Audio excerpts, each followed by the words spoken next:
Uber allegedly took extreme steps to aggressively expand worldwide. The Uber files, internal text messages, emails, and invoices revealed Uber actually lobbied political leaders. The ride-hailing giant used covert technology to thwart authorities from investigating Uber's business practices. Hello and welcome to the Nexus. Is Uber our friend or enemy? It is incredibly handy when you're stuck somewhere and need a lift, but according to a former Uber executive, it's done a lot of shady things to get as big as it is today, including having secretive meetings with politicians and stirring up trouble between Uber drivers and licensed taxi drivers. The Uber whistleblower, Mark Macgann, revealed all to the Guardian newspaper, and they then shared it with the press around the world. The details, if true, reveal a very cutthroat approach to business. The rise of Uber has been phenomenal. Since it was founded by Garrett Camp and Travis Kalanick 13 years ago in San Francisco, it has exploded. Once available in just a handful of US cities, it's now being used in 10,000 cities in more than 70 countries around the world. But its surge in popularity has a dark side. Former Uber executive Mark Macgann has revealed it for all to see. I'm the one who revealed what's become known as the Uber files. Macgann was one of Uber's top lobbyists and courted powerful people around the world before leaving the company in 2016. His aim was to launch Uber even in countries where it was against the law to do so. The mantra that people repeated from one office to another was the mantra from the top. So don't ask for permission, just launch, hustle, enlist drivers, go out, do the marketing, and quickly people will wake up and see what a great thing Uber is. Macgann handed over a treasure trove of 124,000 data files to the Guardian newspaper, covering a 5-year period from 2013 to 2017. They reveal emails, messages, and documents, often exposing the overly cozy relationship between Uber executives, politicians, and other powerful people. I think unprecedented in my career to have such easy access to senior members of government, heads of state. It was intoxicating. People were almost falling over themselves in order to meet with Uber and to hear what we had to offer. And now, thanks to the leaked files which The Guardian shared with the International Consortium of Investigative Journalists, we know exactly who was so keen to meet with Uber execs behind closed doors. The list of politicians is long and includes Emmanuel Macron, who was France's economy minister at the time, George Osborne, who was the UK's finance minister in those days, and Neelie Kroes, who'd once been in charge of the EU's digital policy. Another of the ICIJ's headlines reads, Uber forged deals with top Putin allies in failed bid to break into Russian market. Some of those allies are now under international sanctions, including Herman Greff, former Russian trade minister and now chief executive of the country's largest bank, Sberbank, and Mikhail Fridman, co-founder of Russian multinational Alpha Group. The Uber files also revealed how the company's former CEO ordered staff in Amsterdam to hit the kill switch, allegedly in order to hide data from official investigators. This is internal documents obtained by The Guardian and shared with an independent panel of journalists. It showed how Uber used what they called a, quote, kill switch to cut off regulators from its data. It was part of a dawn raid manual. A kill switch basically shuts off a particular office from the rest of the company's network and data, leaving investigators empty-handed. If anything, the Uber files have only confirmed what traditional licensed taxi drivers have suspected all along, that it was getting preferential treatment. And there have been protests all over the world since Uber first started picking up passengers in 2011. This was Italy just last week. And this was Paris in 2014. At that time, Uber's former CEO dismissed the protest and ordered a counter-protest.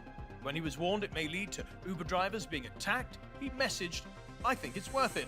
Violence guarantees success."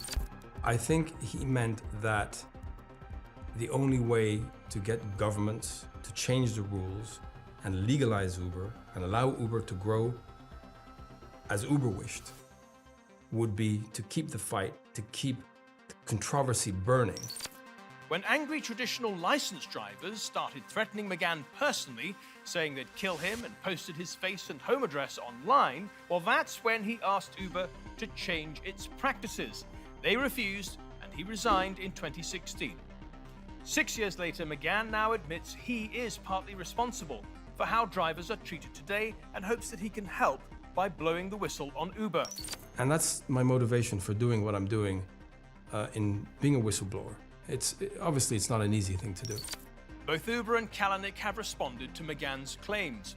Uber says we have not and will not make excuses for past behavior that is clearly not in line with our present values. Instead, we ask the public to judge us by what we've done over the last 5 years and what we will do in the years to come. And Kalanick says, through a representative, Mr. Kalanick never suggested that Uber should take advantage of violence at the expense of driver safety. Any accusation that Mr. Kalanick directed, engaged in, or was involved in any of these activities is completely false. Well, as I mentioned, for some taxi drivers, the Uber files are only telling them what they already knew. Here's one London cabbie Nexus caught up with earlier. I'm extremely disappointed in our government, but we've long suspected that there have been issues surrounding Uber. For almost a decade, it was highlighted by our trade associations, by drivers themselves. We knew that there were problems, and for a sitting government to actively do its due diligence and yet caught a company that is clearly and unequivocally breaching regulation is just, well, they've made themselves complicit in any of those illegal activities that have taken place since Uber's arrival in the UK. Any lobbying, which Uber did lobby various members of government, including David Cameron and George Osborne, had to be declared. It should be declared, and it never was declared. Now that's a fault with the government itself. Let's bring in our guest now, and Dean Starkman is a senior editor at the International Consortium of Investigative Journalists, which compiled the Uber Files report. Ritu Sarin is the executive editor for news and investigation at the Indian Express. She led the Uber Files investigation in India. And Stephan Swart is a former operations manager for Uber in South Africa, one of the countries that saw violent clashes between Uber and traditional taxi drivers. Welcome to you all. Dean, I'd like to start with you. Let's just check out this guy, Mark Macgann, for a start. You know, he could be acting out of malice towards his old employer. What he passed to The Guardian and on to yourselves might be a load of rubbish. Tell us, how do you verify him and all the files you got? Well, Mark Macgann was certainly was a genuine lobbyist for Uber during the period that we described, and that's hardly in dispute. And those and actually no one has disputed, and the texts, emails, and other intimate documents that he was able to provide us have been verified, and no one has disputed them. The issue isn't whether or not whether or not the documents are authentic. The issue is what the documents say and what it says about Uber. Let's take a look at that, shall we then? One of the main things is the access that he, representing Uber, had to top politicians in Europe and all over the world. People like Macron and Osborne and the woman from the EU, is it Neelie Kroes? Let's start with Macron. What was wrong with the meetings that he and, Uber had with Macron? Look, you hit on the main point right from the start. The issue is the ease with which Uber and these moneyed interests were able to gain access to some of the most powerful democratically elected people in the world, particularly in the Western governments. And access is really more than half the battle. The question is really, is everyone playing on a level playing field? Does everyone have the ear of the economy minister or the transport minister? And the answer is obviously no. So once you're in the door, you can influence policy. And frankly, if these meetings aren't disclosed, there's no way for competing interests to have the ear, have even a chance of being at the table for these discussions. So really, what this shows is we've got a problem with the whole playing field being tilted in one direction. Let me play devil's advocate. Not everybody has something exciting and new that might revolutionize the economy to show Emmanuel Macron when he was economy minister. So again, what's wrong with Uber bending the ear of Macron? The problem, it really isn't just that they were speaking to Macron. Of course, it's his job to talk to all interests, but that's the issue. It's the idea is to talk to everybody and not in secret. The trouble is, there were competing interests here, not just consumers, not just Uber, but also the established labor market, people working in the taxi industry, the taxi interests. What we saw here was this incredible almost collaboration, this intimacy between Uber and the Minister of Government that, frankly, other parties didn't have. So when you're trying to play by this sort of democratic system, everybody's supposed to have a voice. Yeah. Everybody's supposed to have a seat at the table, and that wasn't the case here. So what we found here then was that Macron had made up his own mind that Uber were the good guys and the traditional taxi drivers were holding everything up, and he was going to work behind the scenes on behalf of Uber. Just take us through, if you can, what services he performed, if you like, on behalf of Uber. He says he did it on behalf of the entire country. It was good for the country. But just take us through what he did.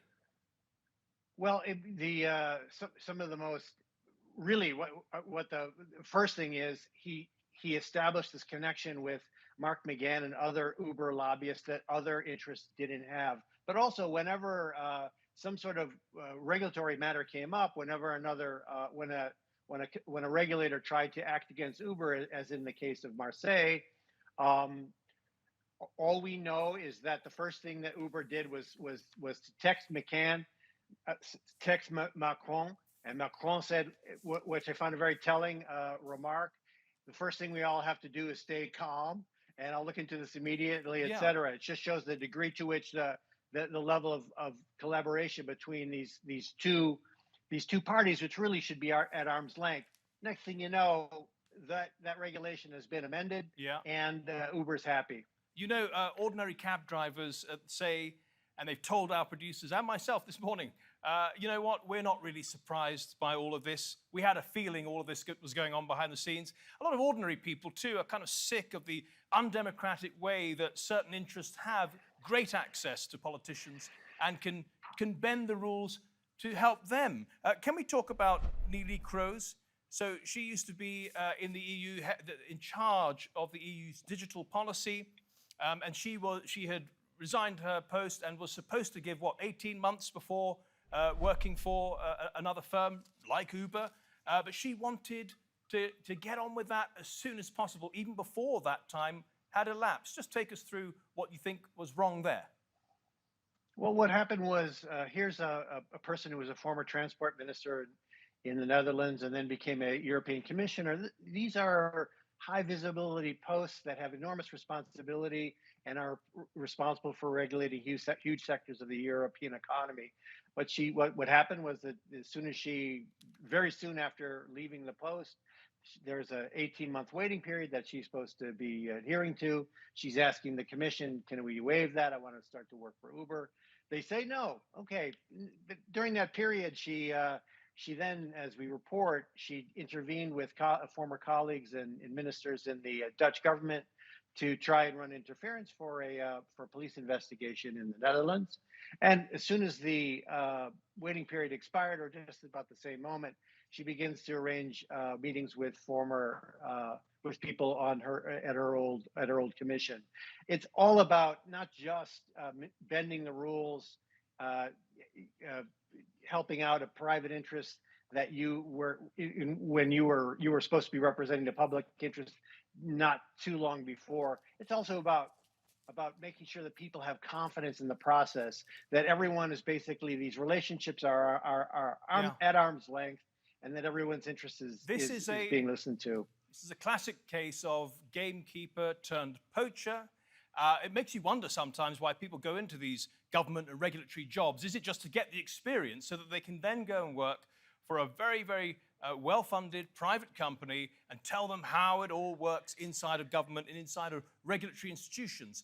People are getting a bit fed up with this sort of thing. Do you think this investigation and expose is going to do anything to change that? We certainly hope so. And we've really been, I got to say, we've been pretty gratified with with the response to this one. ICIJ we've done a lot of work in the world of offshore finance, and we wrote an expose about Ericsson in Iraq and payments to the Islamic State and other things like that. And those all have gotten some attention, but this one seems to have really struck a nerve. And that's the start of change, and that's where reform begins. So we've got investigations going in the Netherlands, in the European Commission. We've got the discussion going, and I really feel like that's the first step in restoring confidence in the democratic process. Yeah, specifically about Uber, they seem to be disowning their past rather conveniently. We will not make excuses for past behavior, but that's not in line with our present values, and we've moved on. You need to judge us by today. Have you heard of any ongoing bad behavior by Uber? Look, to be fair, and Uber's argument is that we turned the page with this reckoning when we forced out the previous CEO, Travis Kalanick. And it also has to be clear that the documents that we obtained from Mark Macgann was during the Kalanick period. It doesn't pertain to the current moment. Yeah.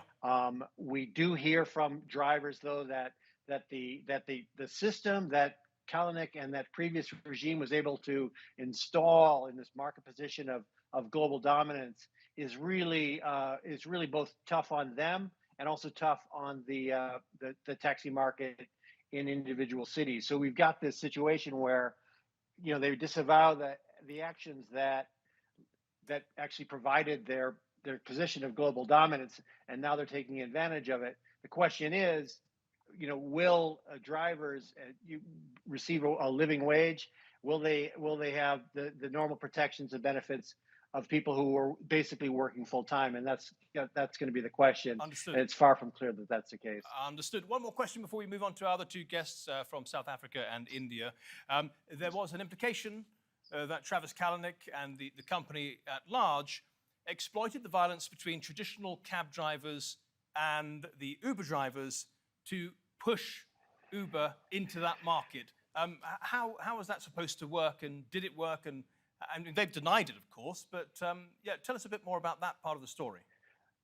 Look, the basic business model of Uber, which is essentially uncontested, was to basically crash into markets. Yeah. Their motto was, it's better to ask for forgiveness than permission. And this whole strategy was intended to provoke and to disrupt, and the fact that violence would ensue, it was really a function of the fact that they disregarded normal process, normal rule of law, normal rules.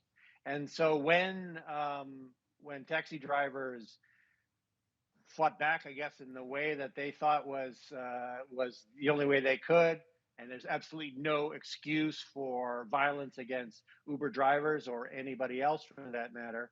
What was notable in this document was the way that Uber executives responded to reports of violence or potential violence, namely that this may be good PR for us and we may be able to exploit it. And that's sort of, I thought, pretty telling about the culture of the company at the time. Okay, let's skip over to South Africa now. Stephan Swart, your country did witness quite a lot of violence between traditional taxi drivers and Uber drivers. What was the main provocation for the traditional taxi drivers? I think the taxi drivers had contention with the Uber drivers, and those were concerns that the local city team spend a lot of time and effort on focusing on to try and support drivers from that perspective. I think the stance was that we would try and get taxi drivers to potentially partner with them and try and get them to join Uber, as opposed to standing against them and sort of going against the what they stood for. Well, some of the Uber taxi drivers were attacked. Many of them had their cars impounded. How did Uber instruct you to deal with this chaos?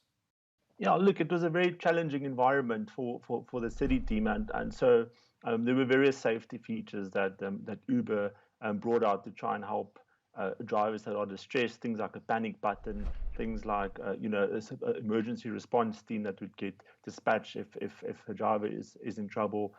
It was a very difficult problem to solve, for Uber, ultimately working with law enforcement to try and combat any sort of taxi violence that occurred around cities in Johannesburg and Cape Town especially. Okay, skip over to New Delhi now. And Ritu Sarin, you led the Uber Files investigation in India. There were a couple of controversies that came up. One was about the rape of a young female passenger, and the other was the flicking of the kill switch. Let's start, first of all, with the horrific incident that happened to the young woman passenger. An Uber driver raped a passenger. What was Uber's response? The fact that the leaked material covered the period of Uber's reaction to the incident made the story very newsy for us, because we saw internally how the company was in a panic mode. And once Uber cabs were banned from Delhi, they feared that similar bans could happen in other cities, which were also facing trouble. So Uber officially, of course, was very sympathetic with the family and with the victim.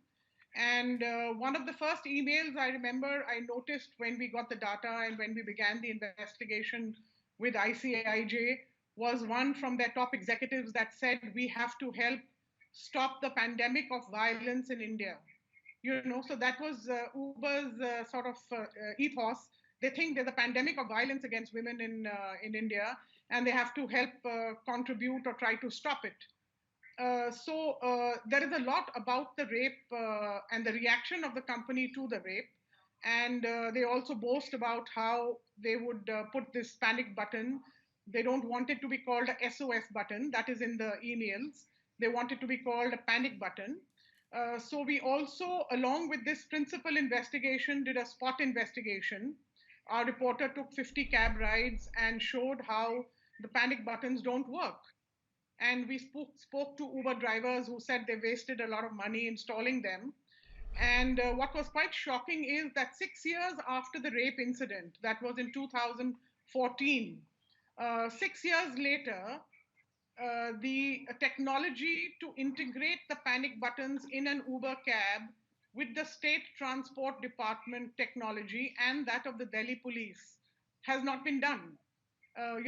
It sounded as if it's in the final stages, but 6 years later, the panic button doesn't work because the technology has not been operated and not been synthesized with that of the Delhi police and the State Transport Department.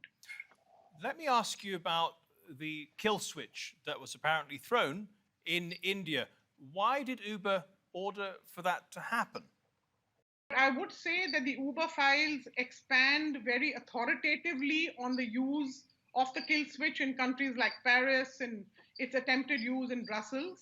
In India, the details are very sketchy, but there is a senior executive that is boasting to his team about the tactics and the modus operandi they have used in Delhi, and that is that the local team offers to be cooperative or pretends to be cooperative, but actually they have switched off systems from headquarters. So, and this is shortly after the rape incident. So the details are a bit sketchy about what date exactly systems were shut off in India and in Delhi, but there is an admission to it in the Uber files. Can I tell you about Kalanick's defense? He says that Uber, like most other businesses operating overseas, use tools that protect intellectual property and the privacy of their customers and ensure due process rights are respected in the event of an extrajudicial raid. They are a common business practice and not designed or implemented to obstruct justice. Yeah. What is very interesting is that out of these 13 instances I mentioned, at least six of them, were right during a raid or a regulatory action. Now, that cannot be a coincidence. Dean, do you agree with Ritu there, that you don't think it's a coincidence that they happened just when the raids were happening? No, I mean, the Kalanick's defense makes no sense. We're not talking about extrajudicial anything. These are raids with by legitimate law enforcement and regulatory authorities with appropriate documentation or subpoenas, and we have this is not, it really isn't in dispute. We have real-time text messages saying, hey, they're outside the door. We're right at the end of the show, Dean. Final question for you, very briefly, if you could, 20 seconds perhaps. Look, these whistleblower stories are really interesting. They give us an opportunity to peek behind the curtain and see what's happening. Are you expecting more such stories to come out of major companies and major banks and so on anytime soon? We really hope so. Yeah, we can always expect something else to come. There seems to be some momentum in the sort of the global corporate community where people are stepping forward to offer data that they may be helpful to the public interest, and we can I think the viewers can look forward to more of the same. Dean Starkman, Ritu Sarin, and Stephan Swart, thank you all very much for your contributions to the Nexus today. Thank you at home on your phones for watching. Remember, if you want to see this episode or any of our previous episodes, do go to our channel on YouTube. Just type in Nexus TRT World. Till next week then, goodbye.